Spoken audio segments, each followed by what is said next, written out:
What's good, people? Welcome back to the show. Hope you're all well. Hope you had a fantastic weekend of football, and what a weekend it was. We've got people on the show today that are going to be smiling, that are going to be cursing, that are going to be crying.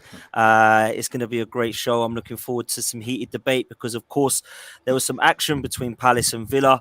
Leicester, I don't know what's going on with that football club at the moment, and Newcastle, absolutely superb. We have got Maz joining us as well in 10:15. He's running a little bit late, but he will be coming to talk to us about all things Brighton, who, of course, had another fantastic weekend. But I want to big up the panel. Billy, Ash is back, Pete is back, and so is D. Boys, what a weekend of football. Some of you will be happy, some of you won't be so happy, but we are going to go into all of the debates, but I have to start with you, Ash. Leicester City. What is going on with Leicester City? I saw the result, nothing more, because I was obviously at the Bournemouth game, and I looked at Leicester and I thought to myself, okay, against us, they showed signs, they showed glimpses. But when I went into that fixture, I thought they have to be beating Southampton. Southampton aren't a team that can score a lot of goals, but they managed to against you, man. What the hell went on, Ash? Talk to me. It's just the same old as the end of last season. Defensive mistakes, not defending well enough. Obviously, Maddison gave us the lead, and then we just sit back and we draw pressure onto us. And it seems to be exactly the same mistakes as we were making last season. And it's quite concerning, really. I mean, because if people were sort of going to be blaming Schmeichel and that's why he's gone, well, it evidently wasn't him, was it? Like Jerry says there, I think I'll be in the relegation show if this carries on any longer.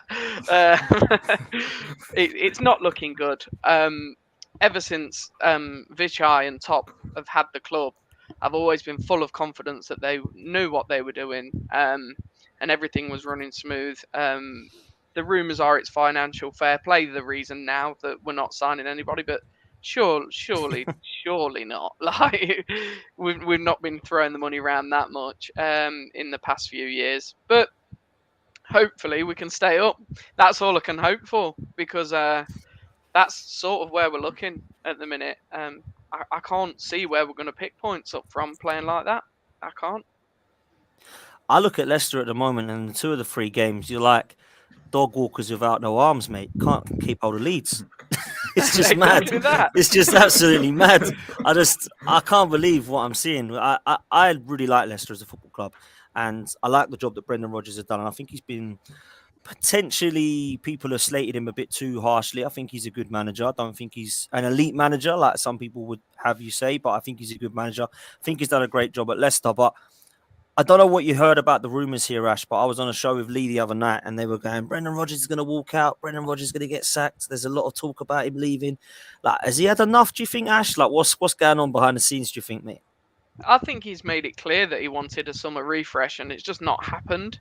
I think he's probably been briefed a lot nearer to the season that he would have liked that he's not getting the funds, and then obviously these players that were on the brink of probably leaving if that was to happen now are really digging their heels in because they want to go because there's no potential coming through really. You've got Fofana, the third bid's just been rejected about 20-30 minutes ago as far as I'm concerned, £70 million. 60 million, £10 million in add-ons. And then you got Tielemans, still very uncertain. I think they're the two that you probably will see leave before the window now. Schmeichel was a big shock to all of us, certainly me. He had a questionable season, but I still think he was a lot better than Danny Ward and any of the other goalkeepers that we've got at the club at the minute. And then with the Rodgers thing, his odds were almost suspended the other night on Sky Bet. You couldn't put money on it for half an hour or so. So there was obviously I follow all the Leicester City pages on Twitter, and they're all saying he'd walked. But then I seen one saying he was at training the next morning, so it must have been speculation. But I can't see it being far off, especially if Stockport stick it to us tonight. I think that's it. If Stockport beats you guys, then there's no explanation. But it's kind of weird in a way because look, even all the big teams, I don't know what manager it was in the past I said it, but if you don't make any signings, regardless of how good you are, if you don't freshen it up, you're always going to take a step back because of how competitive the Premier League is. So looking at this point of the season and seeing that Leicester actually haven't made any signings and you're rumoured to leave with their players, it's always trouble in the making. And I feel like people will look at Brendan Rodgers based on the results, But it's more than that. I don't think he's actually got the resources. You look at a team like City, they don't need to make any signings. They got a very good squad, but they still make signings. Even Liverpool, we're talking about, they have to make a few more signings. And we're talking about one of the best teams in Europe. Leicester, that FFP thing is not like, come on, it can't be that. It can't be that. So, like, there must be something there that maybe we don't know about, that maybe the owners don't want to invest maybe of their own money. But it's kind of weird because Leicester was like a top 6 team that we were talking about. And now we're talking about Leicester again in potential relegation battle. Like, it's still early. There might not be, but the levels have dropped off significantly over the past few seasons. And for me, it just makes no sense. Like, why would you not back this team that's got all this potential? Why have you let it get to this stage? Honestly, as a neutral, it makes no sense to me what the owners really are thinking. doesn't. Do they want out? Do they want out? Do the owners want out? If they want out, then it makes sense. But if they don't, then you're going to lose money. Like, if you get relegated. That's all you can think. And they've just quite literally announced, obviously, that in the last sort of year or so as well, that they're expanding the stadium. And it's a huge risk with what's going on at the minute. The council are approving it in the next couple of weeks, apparently, for work to start, for us to extend a stand. We've got one of the most glitzy training grounds in Europe, and we've got a squad that don't want to be there at the minute. I think there needs to be some conversations had fast, because they're going to have to get some kind of faces in before the end of the window, whether it's panic buying or not, just to try and freshen this up and see if it can save face at all. I mean, like, I look at things at the moment, Ash, and I'm like, Fofana looks to want out. Tielemans is clearly not in the right headspace at the moment, which means he wants out. Maddison's bids are coming in from, we've seen Newcastle and rumours that other teams want him. If Maddison's looking, thinking Vardy's signed, but he's 35, 36, but the other two players that, let's be honest, are our best players, Fofana and Tielemans, want out. Where's the future of the club, and where does it leave me when I've got a World Cup season trying to get in the England side? Things are looking pretty poor at Leicester at the moment. But in terms of the way you're playing, because the squad's still there, the team's still been there. I know you've got a couple of injuries, I think Harvey Barnes and stuff, but when you look at it, all those players you've mentioned are playing, but it looks to me as if they're just all a little bit lackluster, to say the least. So has it been, like with the Southampton one, for example, has it been Southampton looking good, or was it just Leicester looking poor? It's a shame that, I mean, I think in most games this season, obviously, other than when we went to the Emirates, we did get slapped, But against Brentford, we looked to be in control of the game. We were 2-0 up. We were playing some lovely football, and then at that time, you're thinking, "Oh, what's everybody panicking about?" And then Arsenal, you thoroughly expect to go there, especially with how they've been playing, thinking we're gonna lose this one. Put a good game up, we'd be happy with that. Come away with a point, magnificent. But obviously we lost, and we deserved to lose. But we showed glimpses, I think, even in that game up top. But then the Southampton game, this is the disappointing one, because it almost felt like they were deflated in the Southampton game. They were passing the ball around with no cutting edge, really. Obviously, Maddison got the goal, but from then you expect a team to kick on if they're in control of the game, but they don't. They just sit back. They get the lead and they sit back, and it's been the same for halfway through since last season, even. And then set pieces are a massive problem still. There's meant to have been a huge issue with we've apparently signed a coach for set pieces, and his visa's been declined. So you can't get a set piece coach. We're in all kinds of trouble at the minute. Like, some of the stories you read, you're just like, is this a football club or a Sunday League club at the minute? I've never seen Leicester like this. What's going on? Actually, I've got a question for you, Ash, because we're in for one of your players. It's not a player that people are talking about, but Sumare, I think that's how you pronounce it. Yeah. Is considered as a flop at Leicester. What can you say about that? Palace seemed like £17 million for him. He can strengthen our midfield. Honestly, I think he's really good. I watched him in the Community Shield at the start of last season, and he played absolutely fantastic. And he's played some really, really nice football in the pre-season as well, which is why Rodgers was saying he was going to keep hold of him, because if I believe it was Marseille that was in for him, a French team was in for him. They were going to take him back to France, but Rodgers says he wanted to keep hold of him because of his promising pre-season. Well, we've not seen him since then. and but he's really good at holding the ball. He's tall, he's physical, so I think he could be a great addition to our team, even if we gave him chance. But it's just giving him chance. We need to. We Yeah. really do need to give him a chance. And yeah, if I you see did sign him, Samari I'd in be gutted. France, and I Yeah, see Samari in France at Lille, and I thought, oh, that's the type of player that we needed at the time. We had Party, and I wanted one more like that. And when I see Leicester get him, I thought, oh, that's the decent. But Leicester's midfield, to be fair, was half decent anyway. So it was a surprising signing for me because you had Ndidi, you had Tielemans, you had Madison, and obviously the others that are coming through. But that is such a Patrick Vieira signing for me. That guy is a monster when he wants to be in the I middle. can't Like that wait. is a Decore and Samari in the middle. That's going to be some serious presence. I'll tell you that now, man. yeah. So yeah, I'll be watch gutted this if you space. get him. I'll be gutted, absolutely gutted if you get him. I really will.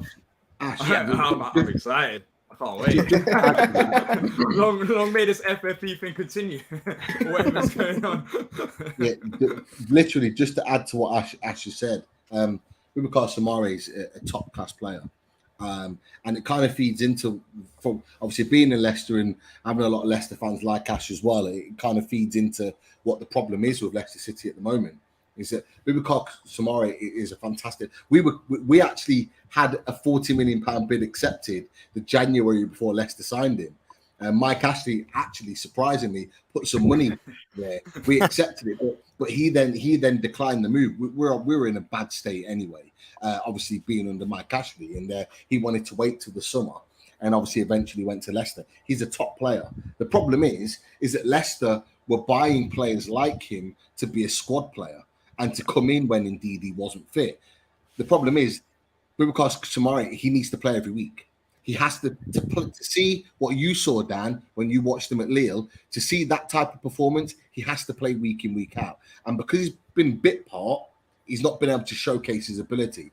And it leads into Leicester's problem right now. Because you asked me what the problem was with Leicester. The problem with Leicester is that their wages far out exceeded anything that they generate as a club. And so they had to balance the books, which is why Kasper Schmeichel, for some, surprisingly left, but for lots of others, were expected to leave. Why?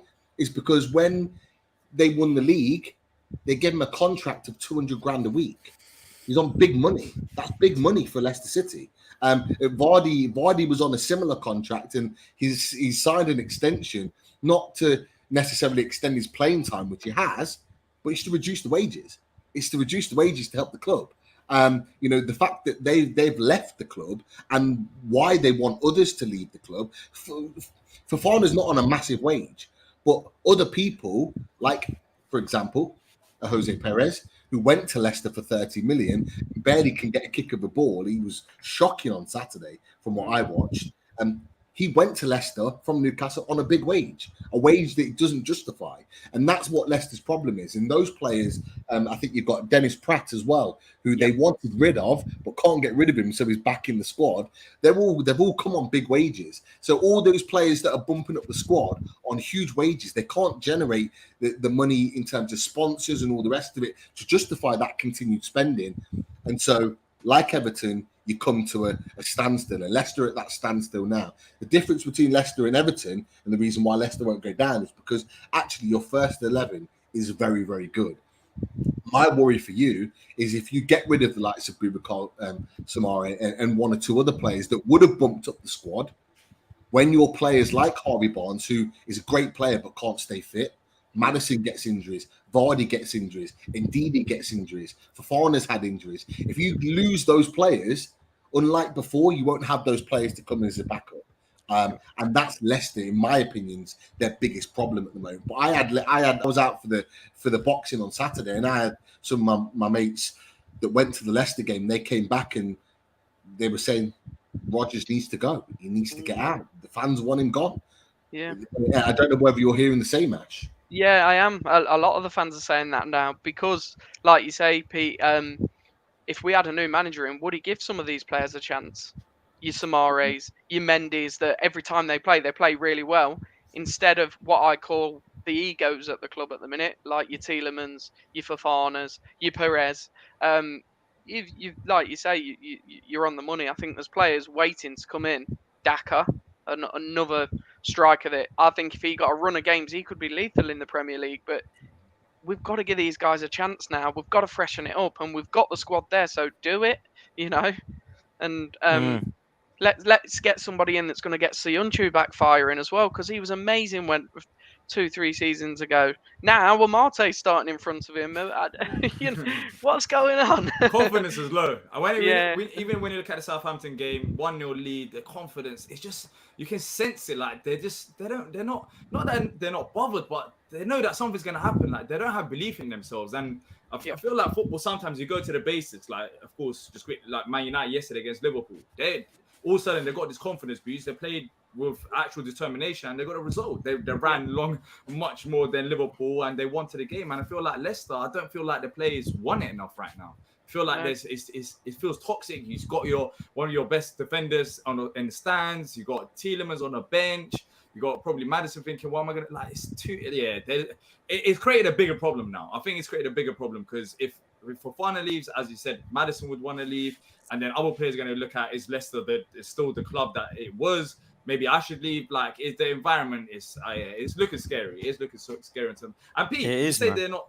Pete, you're saying they're not too good they're too good to go down. But I wouldn't say that. Look, it's the Premier League. It's a ruthless league. As good as you have a squad, and if the confidence ain't there, there's going to be a shock at some time. Yeah. A relegation shock's going to happen because all the teams look solid. All the teams look solid so far. All the teams, even Brighton. We just go back to 2009. We just go back to 2009. We had Michael Owen, Obafemi Martins, Viduka. Like Barton, Nolan, Colaccini. We had like all these players, and we still got relegated. But I just think, providing that Leicester keep their best players, and it goes back to the point, Fofana. Leicester are leaking goals, but yet they're going to sell their best centre back potentially. It just doesn't make sense for me. But I just wanted to kind of add a little point. Obviously, Ash, you might not like this, but I was really pleased that Leicester's own Shea Adams scored those 2 goals to win the game. And that celebration as well. And I was lucky enough to be his mentor when he was at school, and coached him for a little bit in the school football team. And I know how he feels about Leicester City, and I know he would have enjoyed that a hell of a lot when he put have to rub that in, Pete, don't you? Like, Ash, come on, he's taking a beating, and just to end on it, you have to end on that, man. I tell you, that's cruel. That's cruel. Justified beating. It's all because you never signed him as a kid. Yeah. He started his career at Coventry, and he wanted to be at Leicester, and Leicester didn't take him, so he's always had that mentality that when he comes back to play Leicester, he's going to tear him up. Going for it. Class, man. Class. Listen, I think Leicester will be fine. I don't think they're going to go down, but they've certainly got some problems at the moment. They need to sort them quick, man. I can't lie. When I look at Tielemans and Fofana, if they're going to leave on deadline day, like, wow, Leicester have got no time to get anybody in. It could be a bad season for them. Let's move on, man. Billy and D, Villa versus Palace. Some shocking officiating. Can't lie. That VAR stuff is doing my head in. And if I was either of your clubs, I'll be just shaking my head thinking, why ruin a great game of football? Billy, we'll start with you on the losing end, mate. Gerrard already under pressure, I said, and it's not looking too great for him again. What went wrong for you, mate? Everything. Just players disappearing. You know what I was saying about John McGinn just goes invisible at times. The prime example was against Palace. He was nowhere to be seen. Just had a horrendous game. Matty Cash as well. Just the whole lot of them. It just wasn't good. Got a good goal in the first 4 minutes. Watkins scoring. Nice finish as well, really. Nice little header on from Leon Bailey as well, and a nice finish in the end. But we can't keep hold of a lead. We just can't keep hold of a lead. And it's just so infuriating, because that Zaha goal as well was so avoidable. It was poor defending from Ezri Konsa, who I have been such a massive fan of previously. But he's just not been himself this, particularly last season, and he's brought it back into this season as well. And you can see that we already missed Diego Carlos at the back and what a presence he is. Because I don't think he'd have let Zaha get the shot off. I mean, it's a great shot from Zaha, good finish. And yeah, you talk about the penalty. I think that just blew the wind out of our sails. The very little wind that we had in there anyway. And yeah, I mean, I can't even think about the officiating because it was just a horrendous decision in my opinion. But yeah, and then the third goal, it was coming. It was always coming. It was nice play from between Mitchell and I can't remember who it was. But again, a nice goal, nice ball in as well, and Mateta getting on the end. You can't give any striker in the Premier League that amount of space to get on the end of a cross. What a cross that was, by the way. What a cross that was. Oh, that it was a fantastic cross. It was a good finish as well. Yeah, it was from a Villa point of view, it was just horrendous. It was horrendous. Before I bring, you know what happened? Go on, I think it was Watkins. If he didn't do that celebration, it wouldn't have ended up like that. I truly believe that. There was no need. There was no need. If he was composed, and I'm telling you, at the stands, all the fans got so pissed off by that. Like I don't know if he was at the game or if you watched it or listen back. Like, I honestly can't remember what he did. He basically scored, and afterwards he was like looking at Palace fans, just like trying to wind up the Palace fans and trying to give it big. We're so confused. We're like, hold on, what's going on? It's the 4th minute. The game just started. Are you sure you want to do this? And then as the game went on, every time we scored a goal, it was like, Watkins, what score? And then, yeah, he was just frustrated. He lost his head, and I can't remember what else he did in the game. But sorry, Dan, for cutting you off anyways. No, it's calm, man. It needed saying. I must admit, I only saw highlights match today. I didn't see it go too nuts. So, fair play, man. Watkins will probably be looking at himself thinking, what the hell was I thinking now? But there we go. Got to bring in Maz. Maz, how you doing, bro? Sorry, bro. I was on mute, innit? Yeah, sorry, bro. Yeah, someone who works in social media, that's pretty poor, innit? Yeah, no, good, man. Good. Yeah, I'm top of the world, man. We're doing good. Life's good, man. You are, man. I bet you are, man. We're gonna come on to Brighton in a minute. But looking at, before I bring D in on Palace, like, let's get a thought from a Brighton fan on Palace at the moment, because it's looking all right for them, isn't it? Yeah, look, listen, genuinely, I don't actually care much for Palace. Like, I don't really see them as a. Here we go. Yeah, you don't care. Yeah, of course. No, I genuinely don't care. I focus on my club, innit? I focus on myself and what we're doing. But no, it's credit where credit's due. Genuinely, like, they're doing really well, playing good football. I've said it before. I said it last time I was on. I love Elise. I love Eze. I love who else they got? They got some ballers, you know. They actually got ballers, and I.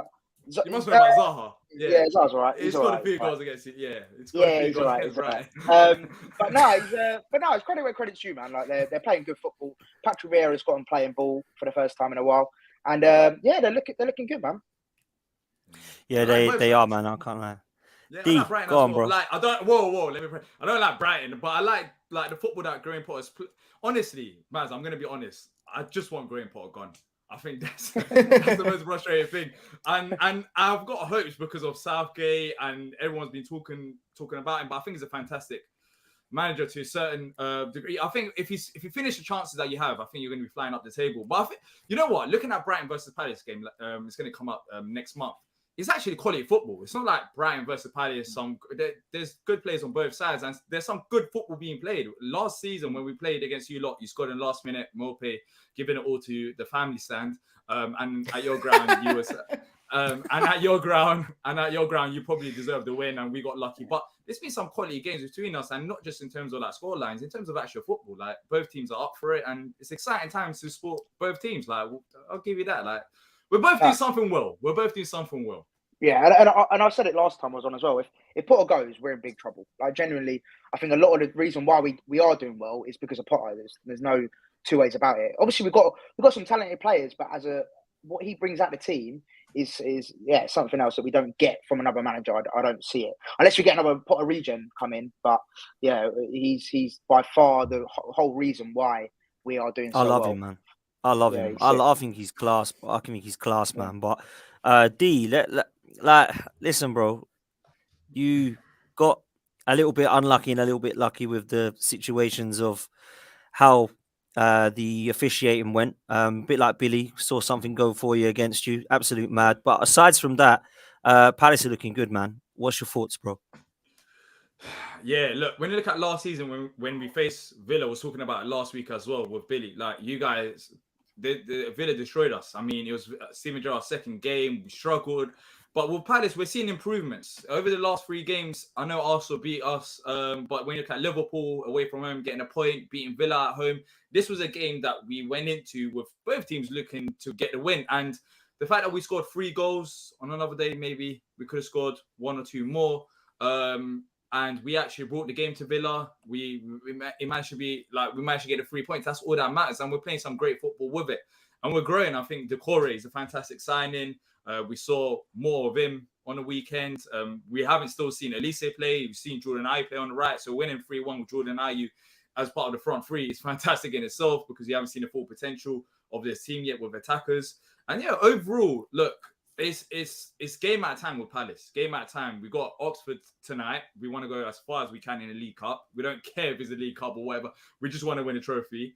And then next week we got City. And of course, we saw what Newcastle done to City. It's not going to be easy because they could score like 2 goals in like 4 minutes.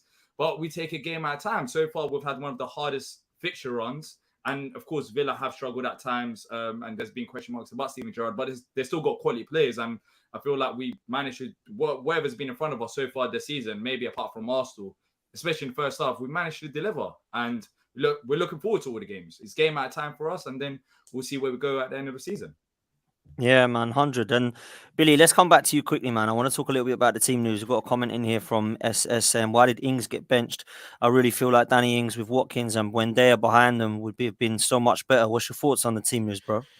Yeah, I completely agree. I have no idea why, after getting a bounce like we did against Everton for 85 minutes anyway, why we changed it back to the 4-3-3 that clearly doesn't work.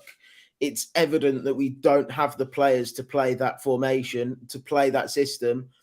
I have no idea why he brought it back. And it's something that really annoyed me, because we did look really well. We've got that threat then of Danny Ings and Watkins up top, dragging defenders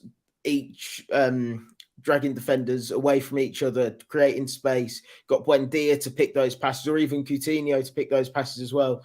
I was really confused by it, and I didn't understand it, and I still don't understand it. And I can only hope from now on that we do stick with the two up top, and Buendia or Coutinho in behind them, because that's where we've got the most joy under Gerrard. It was the same last season, and it's the same this season. And your guess is as good as mine as to why he changed it. I've really got no idea.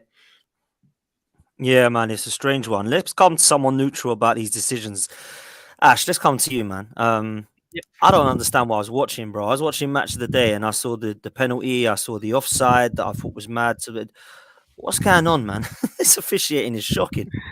Something's got to be sorted, isn't it? I mean, because if I remember rightly, the first game of the season, the ref had quite a good game this season. Everybody was hopeful that was going to be sort of things to come this season. And from then on, it's been terrible. I think even one of the goals last night, one of United goals, looked pretty close, didn't it? Like Rashford offside. Yeah, like I've seen angles where you think he's offside, and how are they doing it? It's like, and then they're going to the screens for decisions, overturning what they initially thought, and it's worrying. I don't know. I'm a bit skeptic. I think VAR's not really done the game any favors, in my opinion. I like the beautiful game of football, and I just think it's been ruined a little bit by all of this. I'm with you, man. I think personally, Maz, I'll bring you in on this one, right? I think, right, Yeah. VAR surely was brought in so there was no controversy. I've seen 2 of the most controversial seasons since VAR has been brought in. Like, literally, I can't think of any other season where there's been more controversy with equipment that is supposed to make things better. Something, I don't know what, it even needs to be scrapped or something needs to be changed so that it's none of this nonsense anymore, man. See, for me, I don't think VAR as a technology itself is the problem. It's the people using it. For me, I agree. It's the officials. It's the it's just basically at the moment, the bar is in hell. with the officiating.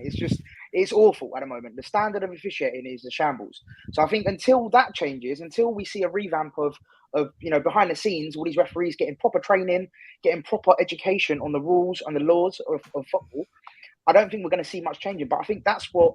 It's not the technology. The technology is great, but it's just the way it's being used at the moment. For me personally, that's what the issue is, and I think until that gets resolved, then we're going to keep seeing the same problems. If you're looking at the game against Villa and Palace, I think, and the United game with Rashford offside, onside, they need to change the offside rules. There's times like we look at the other side of things. Yes, VAR is not doing its job, but the offside rules in itself are weird. Like it's too close to call. Like it's not clear and obvious offside. They talked about clear and obvious when VAR was introduced, but they haven't followed it through because there's so many decisions that are not, especially offsides, that are not clear and obvious because you're looking at frame rates and it's so close to call that you just have to let it go. Like in our game, I don't think any Villa player is getting him. Like even if it's like a second before, he just threw. Like it's just poor defending. He's through on goal, then he sets it back, puts it in. It's just I don't understand it. The actual rules in itself has to change. I think that's spot on, to be honest, what Dee just said about the rules itself. So, like for example, look at Cucurella in the box with Romero. Like how is that not been reviewed by VAR? I don't understand. That's but in my head. I'm like, why has that not gone to the VAR room? Like what? Because it's Spurs, mate. Because it's Spurs. Yeah. That's what it is. But that's the confusing. That's the confusing thing for me, though, isn't it? Like I'm thinking, why has that decision not been looked at? Or there's been loads of decisions where I'm like, okay, why is VAR not looked into that? Why has that not gone to VAR? That's what I don't understand. Is that it's just I'm baffled by it. The whole thing. It's not so the technology. inconsistent. It's just exactly. It's just not so inconsistent, man. Yeah, there's no level of consistency, and there's no like people actually laying down the laws and saying, right, this is the law, this is the rules, this is when you should go VAR. And also, big thing for me, finally on this, is the communication with fans. We as fans don't know what the hell's going on. Have no clue. Yeah. So, we sit there and we're like, why is this? Like, what's actually happening? Blah, blah, blah. And obviously, they're having this communication via their headpiece during it. But we're not privy to that. So, like in rugby league or whatever it is, when you can actually hear them speaking. Why is that not introduced in football? 100%. I think they've got it in. I think they've got it in Australia, haven't they? I've seen clips of it anyway being used in Australia where you can hear what's being said. Why? What harm does it have to bring it over here? Trying to protect the referees, I think. Trying to protect the referees, like exactly. And they can't have their little conversations. And do you remember who was it? Phil Dowd or someone like that? A few years, it was Spurs, Liverpool, wasn't it? And he just said, "Oh fuck it, I'm just going to give a penalty."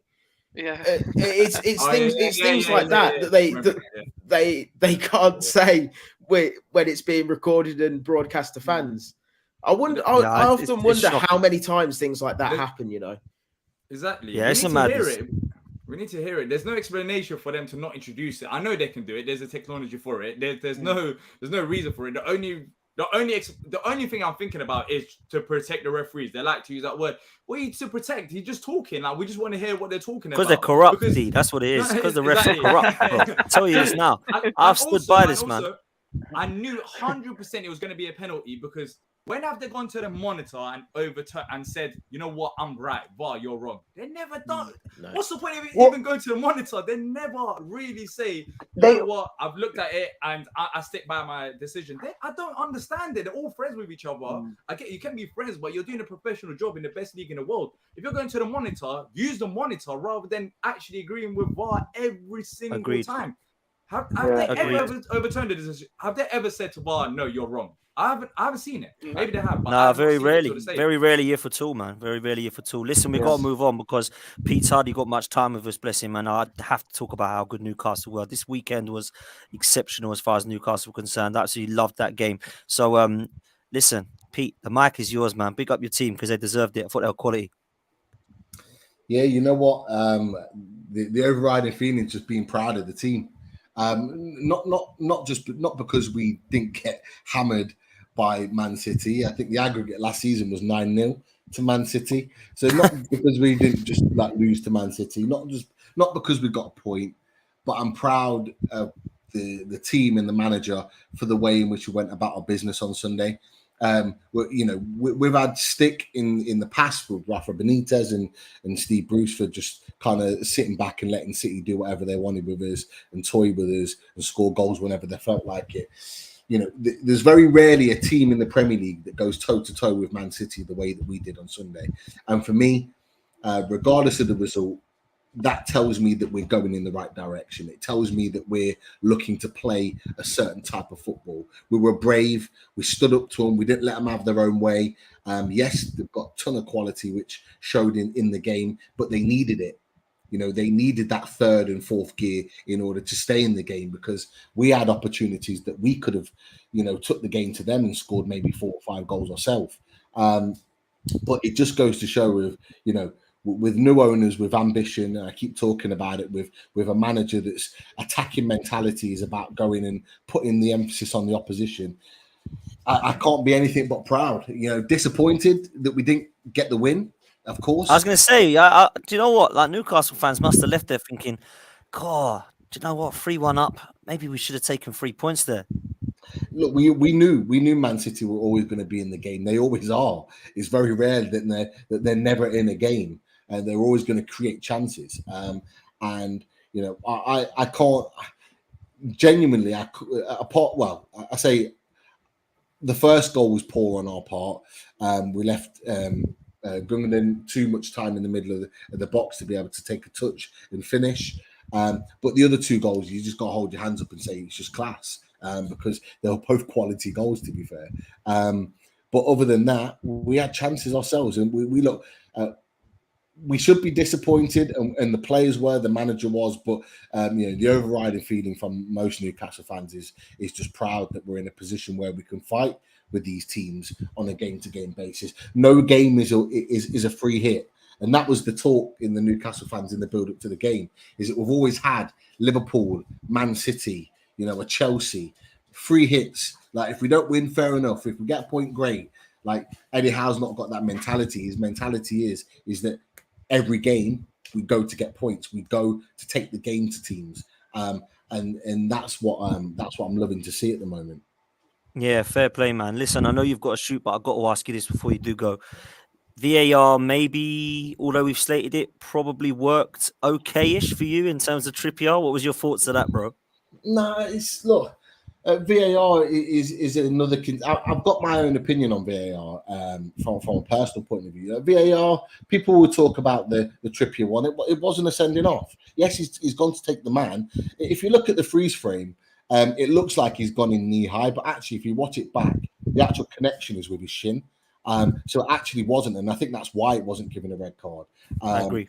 For me, that wasn't the talking point with VAR for me, in the fact that people in the media saying that the VAR saved Newcastle, blah, blah, blah. Actually, VAR was a hindrance to us, because at 2-1 up, we had an opportunity in the first half where the ball gets clipped, I think, from Almiron into the box. Shaw goes to head the ball.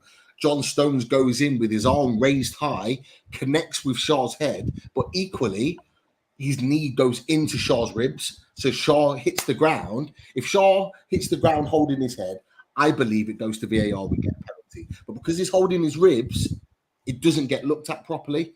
Now, I don't understand how that wasn't a penalty. So some people will say we got saved by it. I think we got hindered by it. And actually, if we had that penalty and Callum Wilson puts the ball in the net, we go in at halftime 3-1. It is then a different game.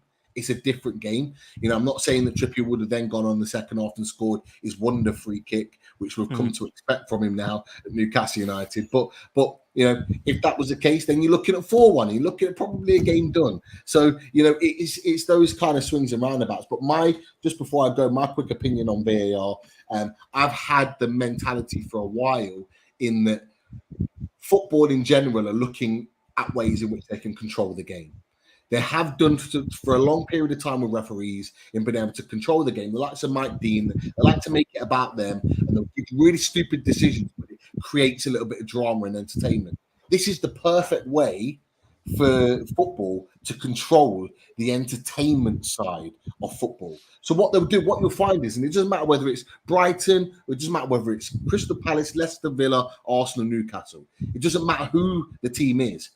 What they're doing it for is entertainment, because what entertainment sells.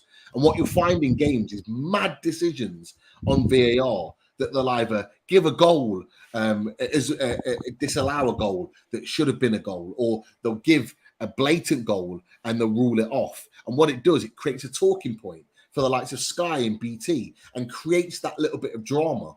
So you still get the drama, but you've got that official to make it, yes, it's been done in the right way. But in my opinion, I don't think it is. I think it's been drummed in to create a massive amount of entertainment as and when they choose. They can pick where the entertainment is.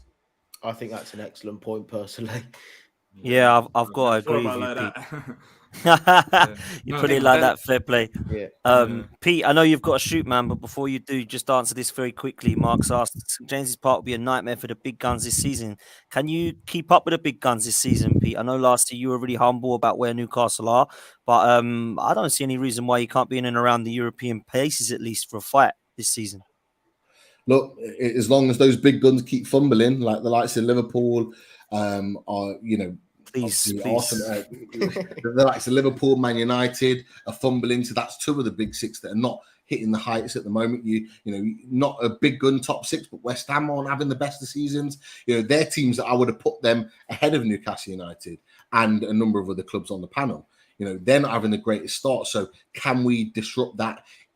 Yeah, we can if we keep going, if we're consistent, if we keep pushing. I still believe that we'll be where I said we will be, around the 10th to 8th point. But who knows? You know, not eight days left of the transfer window. Yeah, anything's possible with Newcastle United at the moment. And I just think in terms of St. James's Park being a kind of a difficult place for the big guns, St. James's Park will be a difficult place for every club in the Premier League this season. Yeah, it really. You only have to look at war flags and the atmosphere that they've generated with their flags all around the stadium. The atmosphere is unreal. The best I've seen since early Sir Bobby Robson years, when I had a season ticket early 2000s. I haven't heard an atmosphere as good as what we're hearing right now since then. So you're talking 20 plus years, and it does create a cauldron. And Newcastle fans are going there ready to create a cauldron to make it difficult for every single team that goes to St. James's Park. Fair play to you, man, and good luck to you as well, because it's been long enough for you guys going to James's Park not enjoying it. So fair play to you. You might as well milk it while you're doing well. Pete, gonna let you shoot off, mate, because I know you're a busy man, but thanks so much for coming on, and we'll see you next time, bro. Pleasure, guys. Take care. Speak to you soon. See you later, Peace. Pete. Mate. Peace. Hey, Pete. Just quickly, guys, on Newcastle, I know Pete's gone, but I want to get your opinions on them realistically this season. We'll go around. Billy, let's start with you, man, because I look at Newcastle and I know Aston Villa were tipped to do well this season, but I think Villa will definitely finish below Newcastle without showing any disrespect. I think Newcastle are looking good, man. What's your thoughts? They're looking fantastic, aren't they? I actually had Newcastle above Villa as well in my predictions. I had them finishing 8th, I think it was, and I think you like Pete said, you see the big boys kind of fumbling. I think they could certainly get into Europa, either Europa League, Europa Conference League, just a European place for sure. Especially with St. James's Park and the way it is at the minute. You know, it was something that I pointed out early on as well when doing those season predictions. That place is like a fortress with the atmosphere. It's almost like a newly promoted club. You know, when you saw Leeds, I know their first season was in COVID times, I think, but they did well. And the another one's Sheffield United as well. How bad they were when the fans disappeared, because they had that momentum taking them into the Premier League. That's kind of how I see Newcastle now, and that momentum is just going to get stronger and stronger and stronger with the way that they're playing, how high they finish, and the signings that they're bringing in as well. And I think I put a lot of that also down to the signing of Bruno Guimaraes in January, because he was that player. He was the 50+ million pound player. He was the Brazilian. He had everything going for him, and he is that player as well. You know, he's showing it on the pitch. So I think with all of that taken into account, they're just an incredible force. And I really can wait to play them. Fair play, man. Love the honest opinions. Ash, Leicester are a team that have been floating in and around that top six for a while. And to be fair to you, only a few years ago managed to get the title. But do you think Newcastle could kind of be that team that Leicester have been for the last few seasons? Absolutely. Watching them against Man City the other day, I know that was an outstanding performance, but just some of the players, they just look up for it, don't they? Saint Maximin I thought he was nearly unplayable. He was making Man City defenders look bad, and that's a worry when players are starting to do that. And I just think that they're going to be. I agree with Billy and Pete. I think 8th, definitely above Leicester this season. And they're only going to grow and grow, aren't they? With the new structure that they've got in. They've got a lot of money coming in. I understand. I've listened to a few of Howe's interviews where he's explaining it's not as simple as just sort of buying who they want, because again, the financial fair play. But some of the business they've done and the way they're doing it, they're just piecing that team together very nicely. And I think they're going to be a thorn in anybody's side this season. Yeah, I really do. Maz, a point sounds all right now, done it, against Newcastle, to be honest. You take that, yeah? Mate, we battered them. We generally battered them. We should have got all three. We should have got all 3 points, but it is what it is, isn't it? They're a good side. They're a really good side. I feel like all joking aside, we should have beaten them at home. We had I think 2 off the line. Pretty much dominated the whole game. Yeah, we were unlucky not to take all 3 points on that day. But that is the second game of the season, and it goes for us as well, obviously. But I feel like they're still gelling as a team. They're still getting to, grips with the manager, how he wants to play, all the new, incomings, outgoings, whatever. So I feel like they're going to just get stronger and stronger as the season goes on, because they have got quality all around the pitch. And we saw against Man City, to go 3-1 up against Man City is no easy feat to do. I know they, conceded 2 in the end and it was a draw, but yeah, to take Man City, to go 3-1 up against them, it's decent. So yeah, I feel like they're definitely going to go well this season. Not above us, obviously, because we're going to win the league, but they'll do all right. They'll do all right. I think they will do all right. D, just last thing before we come to Brian. You need to score goals, man. Well, listen. West Ham don't count, by the way. West Ham don't count because West Ham are shambles. They don't know how to score goals. We don't even need a striker at this point. We're just if you play West Ham like 38 times, yeah. But you need a striker against Newcastle. You couldn't even beat them. These buzzing. He's got a point off Liverpool. I can tell. I just can't wait to get 3 points off Brighton. That's what I'm really excited about. We shall see. I can't wait. I can't wait for the Palace Brighton on this pod. I'll tell you that now. This Palace Brighton is going to go down. But Newcastle, I think, around 8th to 10th. Their season or the era started around January, and then you had the end of the season, you had a break. So technically, we've seen them for 5-6 months. Everything's been great, and they're heading in the right direction. We'll see how they do between the ups and the downs. But I think, 8th is realistic. 8th is realistic, and then 10th to 8th, and then next season they can push on with more signings. You don't want to have too high expectations and be upset about it. So, yeah. Yeah, fair play, man. Maz, let's come to your team, man, because another great performance against the West Ham side that can't seem to score goals, that seem to leak goals at the moment and seem to have bought players but just don't want to play them. Stay tuned, people, for 8:15 when Lawless and Tobes are going to go at it on the Best of Europe Race for Europe show, because trust me, it's going to get fun later on. I'm looking forward to listening to Lewis cry about Chelsea getting battered 3-0 by Leeds, and I'm looking forward to Lawless and Tobes going at it because West Ham have just terrible. But Maz, let's talk about Brian. I'm going to Villa next week. Oh, there you go. That's 3 points, Billy. Exactly. I'm going to say this now, Maz. I'm going to say this now. I rate Tuchel, I rate Conte, I rate Pep, and I rate Klopp. But after that, I think Graham Potter's the best of the rest, man.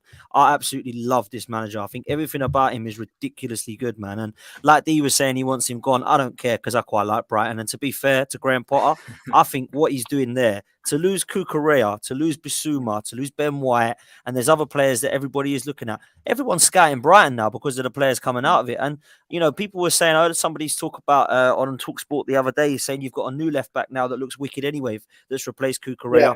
Got that Estepinian. Caicedo as well. Yeah, and Caicedo, is it Caicedo in the middle? Looks like he's replaced Caicedo. Listen, man, it's looking good for Brighton, ain't it? Yeah, Ecuador and Hove FC, mate. That's where we are now. We've got Caicedo in the middle, and also Estepinian, who we signed from Villarreal, I think for 15 million plus 8 million add-ons, I think it was. So not cheap, but he's an upgrade, mate. He's an upgrade to Kukurea. So we got a good deal there. 63 mil for Kukurea, and then we got Estepinian for cheaper, who's better. But he's. Do you know what it is with Potter? He can get an average player playing well, as in above expectations and above their grade, so to speak. Like he can get the best out of any player that put him in a squad. He might be bang average, or he might not be as good as people rate him or whatever, but he will get the best out of them. And I think that's the best skill he has, the best trait he has, and also of course like man management as well. I think he's brilliant. He's got a degree in psychology, I believe, or some kind of like human physiology, something like that. So he knows how to deal with people and get the best out of people. And I think it's just clear to see he's a different gear. Like he's the best manager we ever had, apart from Gus Poyet. And it just tells with the team and the players that come in now. Better than Gus Poyet, bro. Come on, he's better than Gus Poyet, bro. Of course. I've got to give Poyet his flowers, innit? Come on, man. You give him his flowers, but you take Graham Potter any day, Maz. Come on. No, of course. But he's really revolutionised how we play. We play like I think Dee said it earlier. We actually play attractive football now, and before people would be like, "Oh, Brighton, yeah, whatever, like a bit meh, whatever." But now we actually play attractive football, which to all the non-Palace fans actually can appreciate it. Do you know what I mean? So I feel like to the league, we actually add, we can actually add something rather than the Norwiches and the Fulhams and the rest of the ones that sort of just come and park the bus or play low blocks and they don't really add much value to the league. At least we can say that Brighton Hove Albion, when you watch them, we at least now we provide quality. We actually give it to teams. Take us any. Like, I genuinely, I believe, and I'm not even just trolling here. Yeah. Put us in front of any team in the Premier League, apart from potentially Man City, and we will give them a game. Like, genuinely, I feel like we will give anyone in the Premier League a game, and I would fancy our chances to get a result, wherever it might be, home or away. We went to Anfield last season. We got a draw. We beat... I can't remember now. My brain's Arsenal. Beat Arsenal. Yeah, Arsenal. But I don't. To be fair, everyone beat Arsenal. Yeah, everyone beat exactly. Arsenal. Even we beat Arsenal. Yeah, everyone did. I think everyone on this panel managed to at one stage. Not last season, we didn't. Neither did Leicester. But to summarise, basically, we are the greatest team in the world, and we're going on a title charge. You heard it here first. When Graham Potter goes, oh yeah. Yeah, we're finished. We're finished. Yeah, exactly. Enjoy it while it lasts. When Potter goes, mate, we're finished. But I got like generally, all joking aside, we're things are going well. Was it 7 points out of 9? We're playing good football. The players that have come in that replaced the ones that have gone, Bissouma, Kukurea, they're all looking really good. And I love our transfer business as well. Like I think that's doesn't get appreciated enough. The players we bring in our scouting system. Like you look at Caicedo, 4 million he came through, and now Man United want to buy him for like 80 million or something crazy. Adam Webster, Man United are just mad. Yeah, they could have signed him as well. Fun fact: they could have signed him the same time as us for 4 million.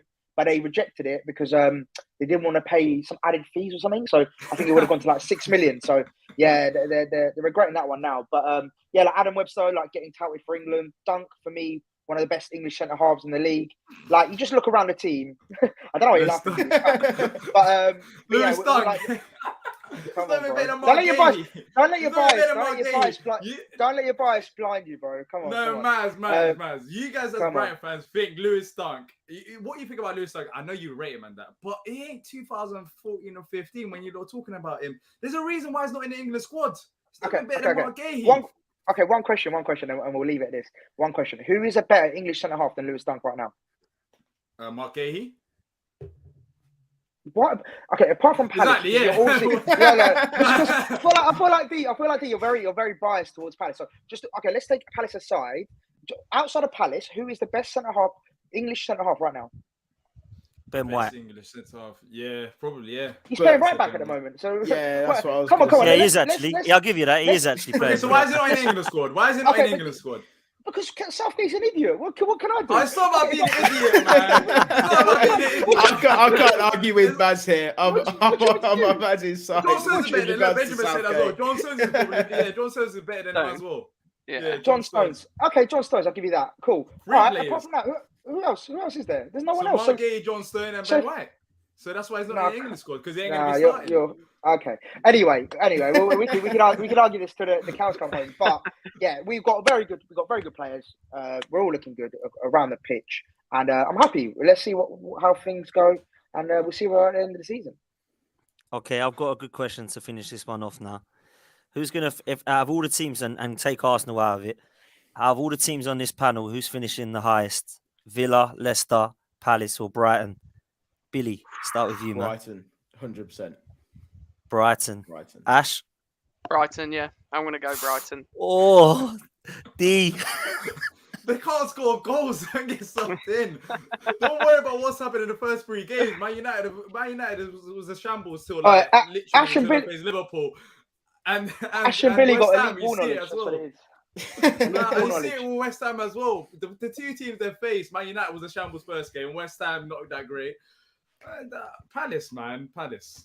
I'm sticking by it. It's Palace 100%. 100%. Maz, who you going for? D, come on, bro. What's wrong with you? How have you found the most biased Palace fan I've ever met in my life? Most deluded and biased Palace fan. Yeah, wait, hold up. You have to remember. The only time you finish above us for I don't know, God knows when, was only last season when we was going for a trophy. Don't forget about that. We was going for FA Cup. We was in the semi-final. That's the only reason. Did you win it? But no, we didn't win it, but we was in the semi-final. That's the only reason because we was focusing on the FA Cup. That's the only reason. This season we got better squads. Okay. Yeah. All right. I believe you. I believe you, D. I believe you. But no, I believe genuinely if we carry on what we're doing right now, out of the clubs here, we will finish above the clubs here. However, you never know what can happen, and we might capitulate halfway through the season. Or we might not have a goal scorer, as D says. So we'll see what happens. But Brighton for me. I think it's going to be close, and I think it's going to be close between Palace and Brighton. I really do because I think both of the managers are doing a great job. Yeah, and I think the teams. Go on, Maz. Sorry, Dan. Sorry to interrupt. Yeah, no, I genuinely, hand on heart, I believe out of the 3 teams apart from Brighton, Palace will be the closest to us in terms of competition for sure. Yeah, I think so. And I think what Vieira's done is a madness, but over a longer period of time, what Potter's done is just ridiculous. So that's why I will go Brighton, but I don't think it's going to be as clear cut. I really think that's going to be really close. I think Newcastle are probably the ones, if Pete was still on here, I would go Newcastle because of just the way that they are. I think they're going to add more. But I just thought, seeing as he'd gone, it'd be quite an interesting way to end the stream. But yeah, now, no pressure, Maz. If you finish below any of these now, we're coming for you. No, listen, you asked the question. I had to answer it. I had to answer, but you've been bigging up Brighton a lot. You've been bigging up Brighton a lot. And we are still three game weeks in. We are 3 games in. We are 3 games in. I'm a realist. I'm not one of those. I'm not like you, D. I'm a realist. I'll happily. You're a realist, but history suggests that Palace always finish above Brighton, but somehow you think this season you're gonna. Last season there was a tax that we had to pay. That was the FA Cup. That was the only reason. History always suggests that we finish above you. So it's fine. It's fine. Don't worry. Danny Welbeck will score 15, 20 goals for you. That's your fault in 2022. Danny Welbeck. Yeah. Don't worry, guys. Rodgers is going to get sacked, and we're going to get Pochettino in, and we're going to be flying. Oh, imagine. A lot could happen, he's going to end up at either Villa or Leicester, isn't he, Pochettino, for sure? Yeah. Do you reckon? Yeah, I think so. Do you know what I think? Pochettino it just depends whether we want to bite before Leicester get the opportunity. I think Pochettino. I reckon he'll end up back at Spurs when Conte does go. Because even if he wins something, he's going to go. He ain't going to stay there for 2 or 3 years. No way. Conte never does, man. So he'll do well this year and do something. He might even win a trophy, and he'll probably get him into the top 4, and then he'll go. He's not signed his new contract. His deal's up in the summer. Pochettino, Levy already wanted Pochettino back apparently before Conte. So I reckon he'll just go back to Spurs. Unless, of course, something mad happens and, he fancies a challenger, an Everton, a Villa, or a Leicester, or I don't know, somewhere like that. But I can't see it, man. I think he'll end up back at Spurs, if I'm honest, the season after this one. I kind of hope in a way because I want Conte out of that door, man. I tell you what, I want him gone. I need that guy to be gone. I feel you. I need Potter gone as well. I feel you, Dan. We're in the same boat. Gone. Or maybe maybe Potter will end up at bloody Tottenham. You know what I mean? Like, you never know. That's probably what he'll be all right then. I won't. But there we go. Yeah, Conte at Brighton. Yeah, imagine Conte at Brighton. Gonna win the league then, Maz. I'll tell you that. Listen, boys, it's been a real good debate, man. It's been great fun and good banter, and I want to big up to all of you. Make sure you come and follow these guys on all their socials, and make sure you get into the description now and go and subscribe to their channel. It's all in the description below, so make sure you do that. We're going to be a little bit different next week. We're going to try and arrange a show somehow because Carabao Cup is now. And also, midweek games in Premier League is also next week. So that's messed up all the shows again. How fun. So we're going to try and do something on a Thursday or a Friday of next week. But and try and cover both games if we can. That would have happened by then. My thanks to Billy, my thanks to Ash, my thanks to Maz, and my thanks to D. And of course, my thanks to Pete, who was on here earlier. We'll see you next week. Take care. And as always, up the Arsenal. Take care, guys.